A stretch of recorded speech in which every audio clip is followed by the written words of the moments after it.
தோப்படுற அதிசயத்தை common man ஷோக்கு யாரெல்லாம் வந்திருக்கிறாங்க ஜட்ஜஸா ஏகப்பட்ட ஹிடன் டீடைல்ஸ் கொடுத்துருக்காங்கப்பா. இதுக்கு தான் இத்தனை நாள் இந்த ப்ரோமோ ரிலீஸ் பண்ணாமல் இருந்தாங்களா? நிறைய சர்ப்ரைஸ் பேக்கேஜ் வந்து நமக்கு கொடுக்க போகிறாங்க போல இருக்கு இந்த காமன் மேன் ஷோவில். என்ன ஏது அப்படிங்கிறத பற்றி இந்த வீடியோவில் நம்ம தெளிவாக பேசிடுவோம். அதுக்கு முன்னாடி நம்ம சேனலை சப்ஸ்கிரைப் பண்ணாமல் பார்க்குறீங்க அப்படின்னா சப்ஸ்கிரைப் பண்ணிட்டு பாருங்க. நிறைய விஷயங்களை இந்த வீடியோவில் நம்ம ரிவீல் பண்ண போகிறோம். முதல்ல ஆகஸ்ட் 16 ஆகஸ்ட் 15 வந்து நமக்கு இண்டிபெண்டன்ஸ் டே வருது. அதுக்கு அடுத்த நாள் ஆரம்பிக்கிறாங்க இந்த காமன் மேன் ஷோவை. இதுக்கான அப்டேட் வந்து ஏற்கனவே வந்துருச்சு. இப்போ சேனல்ல வந்து கரண்ட்ல ஒரு ஷோ நடந்துகிட்டு இருக்கு, செகண்ட் லவ் அப்படின்னு சொல்லிட்டு. அதுவும் ஒரு ரியாலிட்டி ஷோ, காதலை வச்சு ஒரு ஷோ ஒன்று பண்ணிக்கிட்டு இருக்காங்க. அது காதல் ஷோன்னு ஆரம்பிச்சு காஜி ஷோவா போய் அப்படி திரும்ப இப்படி போயிட்டு வந்துகிட்டு இருக்கு. அந்த ஷோ ஃபாலோ பண்றது இல்லை. கரண்ட்ல அந்த ஷோ முடிஞ்சிருச்சு. அந்த ஷோவில் இருந்த கண்டஸ்டன்ஸ் எல்லாம் வெளியில வந்து இன்டர்வியூஸே கொடுக்க ஆரம்பிச்சிட்டாங்க. இப்போ பிக் பாஸ் நடக்குது அப்படின்னா, பிக் பாஸ்ல இருந்து ஒருத்தவங்க எலிமினேட் ஆகுறாங்க அப்படின்னா, அவங்க வந்து இன்டர்வியூ கொடுக்கறது எந்த சேனலுக்கு அவங்க வந்து கான்ட்ராக்ட் கொடுத்துருக்காங்களோ அந்த சேனல்ஸ்க்கு மட்டும்தான் இன்டர்வியூ கொடுப்பாங்க. அது மட்டும் இல்லாமல் அங்கே உள்ள நடக்கக்கூடிய விஷயங்களை பற்றி பேச மாட்டாங்க. ஏன்னா அது அக்ரிமெண்ட்ல ஒன்றா இருக்கும். ஆனால் இந்த காமன் மேன் ஷோவில் கலந்துக்கிட்ட எல்லாரும் வந்து இன்டர்வியூ கொடுத்துக்கிட்டு இருக்காங்க. சில பேர் ஜோடியாக கொடுக்குறாங்க, சில பேர் வந்து சிங்கிளாக இன்டர்வியூஸ் கொடுத்துக்கிட்டு இருக்காங்க. அது ஒரு பக்கம் நடந்துகிட்டு இருக்கு. ஆனால் ஹாட் ஸ்டாரில் இன்னமும் போயிட்டே தான் இருக்கு. மேபி ஆகஸ்ட் 15 வரைக்கும் இந்த ஷோ போகும் போல இருக்கு. ஏன்னா அது 45 நாள் ஷோன்னு சொன்னாங்க. இன்னைக்கு எத்தனாவது நாள்னு தெரில. நான் அதை ஃபாலோ பண்ணுறதே இல்லை. ஏன்னா நம்ம ஆல்ரெடி எதிர்பார்த்த மாதிரியே காதல்னு சொல்லி கன்றாவியாக அதை கொண்டு போய்கிட்டு இருக்காங்க அப்படிங்கிறதுனால அதை நான் வந்து ஃபாலோ பண்ணலை, அதை விட்டுட்டேன். மேபி அதை கூட ஃபாலோ பண்ணி கண்டென்ட் போட்டுருக்கலாம் போல. அட்லீஸ்ட் சேனலில் ஏதோ வீடியோஸாச்சும் ஏறி இருக்கும். எனக்கு என்னன்னா இதெல்லாம் பேசணுமா அப்படிங்கிறதுனால நான் ஸ்கிப் பண்ணிட்டேன். அது பெரிய தப்பு அப்படிங்கிறது இப்போ எனக்கு புரியுது. ஆனால் பிக் பாஸ்ல அந்த மாதிரி நடக்காது. இந்த காமன் மேன் ஷோவை எல்லாத்தையுமே அப் டு டேட்டா அக்கு வேற ஆணி வேற நம்ம பேச போகிறோம். நம்மளோட புதிய ஆட்கள் எல்லாருமே சேர போகிறாங்க. அது உங்களுக்கு சர்ப்ரைஸ் பேக்கேஜாக இருக்க போது பொறுத்து இருந்து பாருங்க யார் வர போகிறாங்க அப்படின்னு சொல்லிட்டு. இது ஒரு பக்கம் இருக்கா. காமன் மேன் ஷோ வந்து நடந்துகிட்டு இருக்கு. தப்பா சொல்லிட்டேன். செகண்ட் லவ் ஷோ வந்து நடந்துகிட்டு இருக்கு. அங்கே ஹாட் ஸ்டாரில் போடுறான். சேனலில் இது டெலிகாஸ்ட் பண்ணுறாங்களா இன்னமும் எனக்கு டவுட்டாக இருக்குது. டிவிலாம் பார்க்கறது இல்லை நான், அதனால எனக்கு தெரில. சேனலில் டெலிகாஸ்ட் பண்ணுறாங்களா இதை அப்படின்னா கமெண்ட் செக்ஷனில் கமெண்ட் பண்ணுங்கள். ஏன் இந்த கேள்வி கேட்குறேன்னா, ஹாட் ஸ்டாரில் ஒரு நாளைக்கு 4 எபிசோடு 5 எபிசோடு அப்படியே போடுறான். ஒரு நாளைக்கு ஒரு எபிசோட் தான் போட்டுட்டு இருந்தாங்க. திடீர்னு பார்த்தா எல்லாத்தையுமே போட்டு விட்டாங்க. அதனால தான் முக்கியமாக அதை பார்க்க முடியல. ஒரு நாளைக்கு 10 எபிசோடு எப்படி பார்க்குறது? அதனால் என்னன்னு சொல்லிட்டு கமெண்ட் செக்ஷனில் கமெண்ட் பண்ணுங்கள். இப்போ காமன் மேன் ஷோக்கான அந்த ப்ரோமோக்குள்ளே வருவோமா? முதல்ல இந்த ப்ரோமோவில் 3 ஜட்ஜஸை காட்டுறாங்க. இந்த 3 பேரும் வேற யாரும் இல்லை, நம்ம ஏற்கனவே சொன்ன மாதிரி பிக் பாஸ்ல கலந்துகிட்ட எக்ஸ் கண்டஸ்டன்ட் தான். முதல் ஆளாக ஆரி வராரு. ஆரியை பார்க்கறதுக்கு முன்னாடி மாயா கிருஷ்ணன் சீசன் 7ல மிகப்பெரிய கான்ட்ரவர்சிக்குள்ளான ஒன் ஆஃப் த நபர் மாயா பூர்ணிமா. இந்த 2 பேருடைய காம்போ தான் அந்த சீசனுடைய ஹைலைட்டே. அதாவது அர்ச்சனா அப்படிங்கிற ஒரு பொண்ணுக்கு எதிராக ஏகப்பட்ட கேங், அதாவது ஒரு கேங்காக சேர்ந்து ஒரு பொண்ணுக்கிட்ட போய் ரவுடித்தனம் பண்ணி. ஆனால் ஒரு விஷயத்தை நம்ம யோசிக்கணும். வீட்டுக்குள்ள ஒருத்தரை நம்ம சப்போர்ட் பண்றோம் அப்படின்னா அந்த நபர் வந்து வெளியில வேற மாதிரி இருக்காங்க. அது எல்லா சீசன்லயும் அந்த மாதிரி தான் நடக்குது. அது ஏனே தெரியல. யாரை அப்போஸ் பண்றோமோ வெளியில அவங்க கேரக்டர் வேற மாதிரி இருக்கு. இது மாயாவுக்கு பொருந்துமான்னு என்னன்னு எனக்கு தெரியல. ஏன்னா மாயா பற்றி நமக்கு பர்சனலாக எதுவும் தெரியாது. இருந்தாலும் சில பேர் சொல்கிறாங்க மாயா வந்து ரொம்ப நல்லவங்க அப்படின்ற மாதிரிலாம் சொல்கிறாங்க. தெரில எனக்கு. சீசன் 7ல நம்ம பிரதீப் ஆண்டனிக்கு எதிராக மிகப்பெரிய ஒரு அலிகேஷனை கிரியேட் பண்ணி அந்த ஷோவில் ஒட்டுமொத்தமாக அந்த ஷோக்கு பிறகுதான் கமலஹாசனே வந்து பிக் பாஸை விட்டு போனாப்புல. ஏன்னா அந்த மாதிரியான ஒரு சம்பவம் நடந்துச்சு. பிரதீப் ஆண்டனிக்கு எதிராக ஒரு பொய்யான அதுவும் வேற மாதிரியான குற்றச்சாட்டு. பெண்கள் விஷயத்தில் அவர் வந்து ஒரு மாதிரி வீக்கான ஒரு பர்சனாக காட்டி எல்லாரும் ஒட்டுமொத்தமாக சேர்ந்து அவருக்கு எதிராக வந்து பேசி ரெட் கார்டு வாங்க வச்சு அவரை வெளியில் அனுப்பிச்சாங்க. ஆனால் அன்னைக்கு பிரதீப் ஆண்டனி வெளியேறின அன்னைக்கு தான் அர்ச்சனா வந்து ரைஸ் ஆகுறாங்க. அடுத்தடுத்த வாரங்களில் பிரதீப் ஆண்டனிக்கு யாரெல்லாம் ரெட் கார்டு கொடுத்தாங்களோ அவங்க எல்லாரும் ஒருத்தர் மாற்றி ஒருத்தர் பின்னாடி ஒருத்தரா வெளியேறினாங்க. இது சீசன் 7 வரலாறு. அதுக்கப்புறம் மாயா வந்து படங்கள்ல நடிக்க ஆரம்பிச்சிருந்தாங்க. இப்போ இந்த காமன் மேன் ஷோக்கு அவங்க ஹோஸ்டா வராங்க. இந்த ஷோக்கு ஹோஸ்டா வராங்க. அந்த ப்ரோமோல இருக்கக்கூடிய ஹிடன் டீடைல்ஸ் எல்லாமே நம்ம பேசுவோம். அடுத்ததாக நம்ம ஆரி அர்ஜுனன் சீசன் 4 டைட்டில் வின்னர். அதாவது இந்த பிக் பாஸ் ஷோ 3 சீசனாக வேற மாதிரி போச்சு, வெறும் என்டர்டைன்மெண்ட்டாகவே போச்சுன்னு வச்சுக்கோங்களேன். 4வது சீசன் வந்து ஹீரோ வில்லன் கான்செப்டுக்கு கொண்டு போனார் நம்ம ஆரி. பாலாவா ஆரியா, ஹீரோவா வில்லனா, வில்லனை நேசிக்கக்கூடிய ஒரு குரூப் இருக்கு, ஹீரோவை நேசிக்கக்கூடிய ஒரு குரூப் இருந்துச்சு. ஆரியை பொறுத்த வரைக்கும் அந்த சீசன்ல வந்து நேர்மை, கடமை, கட்டுப்பாடு அப்படின்னு இருந்து அந்த ஷோவை வின் பண்ணாரு. அதுக்கப்புறம் அவருக்கு மிகப்பெரிய ஒரு ஃபேன் பேஸ் இருக்கு. இன்னமும் ஆரி ஃபேன்ஸ் வந்து அலைவா இருக்காங்க. ஒவ்வொரு சீசன்லயும் வந்து யாருக்கு ஆரி ஃபேன்ஸ் வந்து வின்னரை டிசைட் பண்ணக்கூடிய இடங்கள்ல கூட இருக்காங்க. யாருக்கு நம்ம சப்போர்ட் பண்ணலாம் அப்படின்னு சொல்லிட்டு அவங்களோட பங்கு வந்து பெருமளவில் இருக்கு, இன்னமும் இருக்கு. ஆரி அவர்கள் ஒன் ஆஃப் த ஜட்ஜா வராரு. அடுத்ததாக ராஜு சீசன் 5 டைட்டில் வின்னர். ஆரி வந்து நேர்மை, கடமை, கண்ணியம், கட்டுப்பாடுன்னு ஜெயிச்சார் அப்படின்னா, அதாவது ஹீரோ வில்லன் கான்செப்ட்ல ஜெயிச்சார் அப்படின்னா, சீசன் 5 அப்படியே தலைகீழா போச்சு. Pure entertainment. ஒருத்தர் வந்து வெறும் ஒரு என்டர்டெய்னராக இருந்து மட்டுமே அந்த ஷோவை ஜெயிச்சுட்டு போனார். அந்த வெற்றிக்கு பின்னாடி பல பேர் வந்து விமர்சனங்களே எழுப்பினாங்க. அப்படி ராஜு வந்து என்ன பண்ணார், அந்த டைட்டிலை வின் பண்ற அளவுக்கு அவருக்கு என்ன குவாலிட்டி இருக்கு, என்ன பண்ணார் அந்த ஷோல அவரு அப்படின்னு சொல்லி நிறைய பேர் வந்து கொஸ்டின் கேட்க ஆரம்பிச்சாங்க. இருந்தாலும் மனுஷன் ஜெயிச்சாப்புல, போனாப்புல, படங்கள் நடிச்சாப்புல, இப்போ திரும்ப ஜட்ஜா வந்திருக்காரு.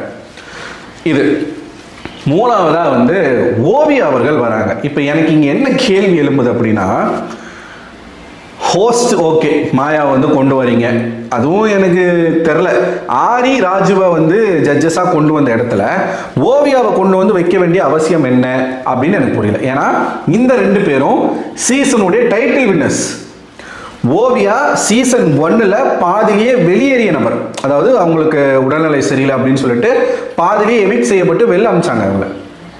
ஆனால் அவங்க இருந்த அந்த கொஞ்ச நாளும் அந்த சீசன் 1 வந்து வேற லெவலில் போச்சு. முதல்ல பிக் பாஸ்ல இருக்கக்கூடிய ஒரு கண்டஸ்டன்ட்டுக்கு ஆர்மி ஆரம்பிக்கப்பட்டது ஓவியாவுக்கு தான். மிகப்பெரிய ஃபேன் பேஸ் வந்து அவங்களுக்கு இருந்துச்சு. அந்த கொஞ்ச நாள் தான் இருந்தாங்க அவங்க. அந்த கொஞ்ச நாள் அவங்க மற்றவங்க கிட்ட பண்ண சம்பவங்கள், காயத்ரி கிட்டையா இருக்கட்டும், ஜூலி கிட்டையா இருக்கட்டும், இன்னும் அங்கே நிறைய பேர் இருந்தாங்க. அவங்க கிட்டலாம் வந்து நம்ம ஓவியா பண்ண விஷயங்கள் வந்து வேற லெவலில் ட்ரெண்டில் போச்சு. பயங்கரமான ஒரு டிஆர்பியை கொடுத்துச்சு. இந்த ஸ்ப்ரே அடிச்சு போடுவேன் அப்படின்றது, கொக்கு நட்ட கொக்கு, அதை ஒன்று சொல்லுவாங்க. அதை இந்த ப்ரோமோலையும் சொல்லியிருக்கிறாங்க. ஸோ எனக்கு இது ஆட் மேன் அவுட் மாதிரி இருக்கு. 2 டைட்டில் வின்னர்ஸ் கூட வந்து ஷோல இருந்து பாதிலேயே வெளியேறிய ஒரு நபரை எதுக்கு வச்சிருக்காங்க அப்படிங்கிறது புரியல. மேபி அவங்களுக்கு அதிகப்படியான ஃபேன் பேஸ் இருந்தாங்க அப்படிங்கிற காரணத்துக்காக கூட வச்சிருக்கலாம். சரி, மாயாவை ஹோஸ்டா போட்டதுமே நமக்கு வந்து லைட்டா அங்கே ஏன் அப்படின்ற மாதிரி தான் தோணுச்சு. ஏன்னா இன்னும் மாயாவை தாண்டி அங்கே பல பேர் இருக்காங்க. பட் ஓகே, மாயா வந்து அவ்வளோ மோசமான ஆள்லாம் கிடையாது, இருக்கட்டும் ஒரு பக்கம். இப்போ இது அங்கே ஷோவில் வரக்கூடிய ஆட்கள். முதல்ல இவங்க வந்து இந்த ப்ரோமோ ஆரம்பிக்கும் போதே பிபி கஃபே அப்படின்னு ஆரம்பிக்கிறாங்க. நிஜமாவே பேர் நல்லா இருக்கு. நானும் என்னுடைய கேம் கடையை வந்து ஃபுல்லாகவே எடுத்துட்டு, ஏன்னா கேம் ஷாப் பெருசாக நமக்கு வந்து போகலை, எடுத்துட்டு காஃபி ஷாப்பாக மாற்றலாம் அப்படின்ற மாதிரி ஒரு பிளானில் இருக்கேன். இந்த பேர் நல்லா தான் இருக்குது, பிபி கஃபேன்னு சொல்லிட்டு. நம்மளும் அந்த பேரை யூஸ் பண்ணிக்கலாமான்லாம் தோண ஆரம்பிச்சிச்சு. பிக் பாஸ் கஃபேன்னு வச்சுருவோமே, ஏன்னா நம்மளுடைய அடையாளம் அதில் தானே இருக்கேன் அப்படின்ற ஒரு யோசனை எனக்கு ஒரு பக்கம் நல்லா இருக்கு. மாயா வந்து ஆர்டர்ஸ் எடுக்கிற மாதிரி தான் வராங்க. முதல்ல நம்ம ஆரி கிட்ட போய் கேட்குறாங்க. ஆரி அவர்கள் வந்து நேர்மை, கடமை, கண்ணியம், கட்டுப்பாடு அப்படின்னு வந்து பேசிக்கிட்டு இருக்காப்புல. இதெல்லாம் கிடைக்குமா அப்படின்னு சொல்லிட்டு கேட்டுக்கிட்டு இருக்காப்புல. மாயா அவர்களும் வந்து அந்த ஆர்டரை எடுக்கிறாங்க. அடுத்து ராஜு கிட்ட போகிறாங்க. ராஜு வந்து கொஞ்சம் என்டர்டெயின்மெண்ட், அப்படியே வந்து கொஞ்சம் டைமிங் காமெடியெல்லாம் கொஞ்சம் தூவி, அதாவது அவங்க சீசனில் அவங்க எப்படி இருந்தாங்க, ஆரி அவர்கள் நேர்மையாகத்தான் இருந்தார். அடுத்தவர்களுடைய தவறுகளை சுட்டி காட்டுறதுல அவர் தவறுனதே கிடையாது. யாராக இருந்தாலும் சரி, ஸ்ட்ரெயிட் ஃபார்வர்டாக மூஞ்சில் அடித்த மாதிரி இது தப்பு, இதை நீ செய்யக்கூடாது அப்படின்னு பேசி தான் அந்த சீசனை அவர் வின் பண்ணார். ஸோ ஹானஸ்டி அப்படிங்கிறது வந்து ஆரி கிட்ட இருந்துச்சு. ஹானஸ்டி, ஜஸ்டிஸ், அந்த பசில் அடுக்கும் போதே பார்த்தீங்கன்னா ஒரு பக்கம் ஜஸ்டிஸ் இருக்கும், ஒரு பக்கம் ஹானஸ்டி இருக்கும். ஸோ அதுக்கு ஏற்ப தான் அவர் வந்து அந்த ஷோவில் நடந்துக்கிட்டாரு. ஆரி அவர்கள் ஷோக்கு உள்ளே எப்படி இருந்தாரோ ஷோக்கு வெளியும் அப்படி தான் இருக்கிறார். ஆரி அவர்களை பற்றி நம்ம வந்து தவறாக சொல்கிறதுக்கு எதுவுமே கிடையாது. ராஜு வந்து பியூராக தக்கு தான் பண்ணாப்புல. அந்த சீசன் ஃபுல்லாமே வந்து அவர் ஒரு தக் லைஃப் தான் பண்ணிட்டு இருந்தாப்புல. அதை தான் வந்து கேட்குறாங்க. அதாவது ஜட்ஜஸ்லேயே வந்து வெரைட்டியை கொண்டு வராங்கன்னு நினைக்கிறேன். நேர்மை, கடமை, கண்ணியம், கட்டுப்பாடுன்னு இருக்கக்கூடிய ஒரு நபர் ஃபுல்லாக entertainment, joke, timing comedy, punch dialogue, தக்கு பண்ணுறது அப்படின்ற மாதிரி ஒருத்தர், தக்கு காஃபி அப்படின்னு சொல்லிட்டு மாயாவும் மாறு எடுத்துகிட்டு போகிறாங்க. 3வதாக நம்ம ஓவியா அவர்கள் வராங்க. ஓவியா அவர்கள் வந்து என்ன சொல்கிறாங்கன்னா, ஃபுல் பாசிட்டிவிட்டி, அவங்க வந்து ஜாலியாக தான் இருந்தாங்க அந்த சீசனில். பெருசாக வந்து ஓவியா ஒரு விஷயத்துக்காக மெனக்கிடலை. ஒரு லவ் அங்கே ஆரம்பித்து இந்த மருத்துவ முத்தம் முதல்ல அறிமுகப்படுத்தி வச்ச சீசனே சீசன் 1 ஆரம்பிச்சிருச்சு. ஸோ அந்த சீசனுடைய டைட்டில் வின்னர் ஆரவும் ஓவியா அவர்களும் காதலிப்பது போல, அதாவது ஓவியாவுக்கு ஆரவ் மேலே நிஜமாவே ஃபீலிங்ஸ் இருந்துச்சு. ஆரவ் வந்து யூஸ் பண்ணிக்கிட்டாப்புல ஓவியாவை. 2 பேரும் இந்த மருத்துவ முத்தத்தெல்லாம் ஈடுபட்டு ரீசெண்டாக ஓவியா அவர்கள் வந்து ஒரு வீடியோலலாம் மாட்டியிருந்தாங்க. அதெல்லாம் என்ன கதைன்னு தெரில. அவங்களோட வீடியோஸ் எல்லாமே லீக் ஆச்சு அப்படின்ற மாதிரி ட்விட்டரில் நான் பார்த்துருந்தேன்.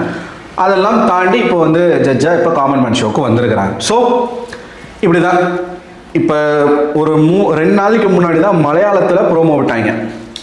பிக் பாஸ் அக்னி பரீட்சா அப்படின்னு சொல்லிட்டு இந்த காமன் மேன் ஷோக்கு மாதிரி அங்கே வந்து ஒரு ப்ரோமோவை வெளியிட்டு இருந்தாங்க. இப்போது தமிழில் வந்திருக்கு. இப்போ என்ன கேள்வி அப்படின்னா, கடைசியில் முடியும் போது எல்லாருமே என்ன சொல்கிறாங்கன்னா, காமன் மேன் இந்த ஷோவில் கலந்துக்கிட்டு ஜெயிச்சு காமன் மேனாக பிக் பாஸில் கலந்துக்க போகிற நபர் யார் அப்படிங்கிறத பார்க்கலாம் அப்படின்னு சொல்லிட்டு பேசுகிறாங்க. விஜய் சேதுபதி வராரு எண்டிங்கில். இத்தனை நாள் இந்த ஷோ நீங்கள் பார்த்தீங்க, இனிமேல் நீங்கள் விளையாடுங்கன்னு சொல்லிட்டு போகிறாரு. இப்போ நம்மக்கிட்ட இருக்கிற கேள்வி என்னன்னா, who is that common man? இந்த ஷோவில் வரப்போகிற 12 காமன் மேன் சொல்லப்படுற ஆட்கள் யார்? நிஜமாவே அவங்க காமன் மேன் தானா, இல்லை வழக்கம் போல விஜய் டிவி உருட்ட போதா, பொய் சொல்ல போதா, மக்களை ஏமாத்த போதா அப்படிங்கிற கேள்வி தான் இங்கே இருக்குது. ஏன்னா இது வரைக்கும் எந்த காமன் மேனை இவங்க எடுத்த மாதிரியான செய்திகள் இல்லை. ப்ரோமோ போட்டான் அப்படின்னும் போதே நமக்கு என்ன தெரியுதுன்னா, செலெக்ஷன் ப்ராசஸ் ஓவர், முடிஞ்சு போச்சு. இப்போ ஷூட்டிங் ஸ்டார்ட் பண்ண போகிறாங்க, ஸ்டார்ட் பண்ணியிருப்பாங்க. அது வந்து நமக்கு 16ஆம் தேதியிலேருந்து அந்த மாதம் ஃபுல்லாக போகும்னு நினைக்கிறேன். 15 நாளோ 20 நாளோ இந்த ஷோ நடக்க போகுது. டெய்லியும் தான் டெலிகாஸ்ட் பண்ண போகிறாங்க அப்படின்ற மாதிரி சொல்லிட்டாங்க. ஸோ காமன் மேன் அப்படிங்கிற பேரில் மிகப்பெரிய ஸ்கேமை பண்ணுறாங்க விஜய் டிவி அப்படிங்கிறது பொதுவான குற்றச்சாட்டாக எல்லா கிரியேட்டர்ஸும் எல்லா பிக் பாஸ் ரிவ்யூவர்ஸும் வைக்கிறாங்க. எனக்குமே அந்த டவுட் இருக்குது. நான் குற்றச்சாட்டுன்னு சொல்லலை, டவுட் இருக்குது.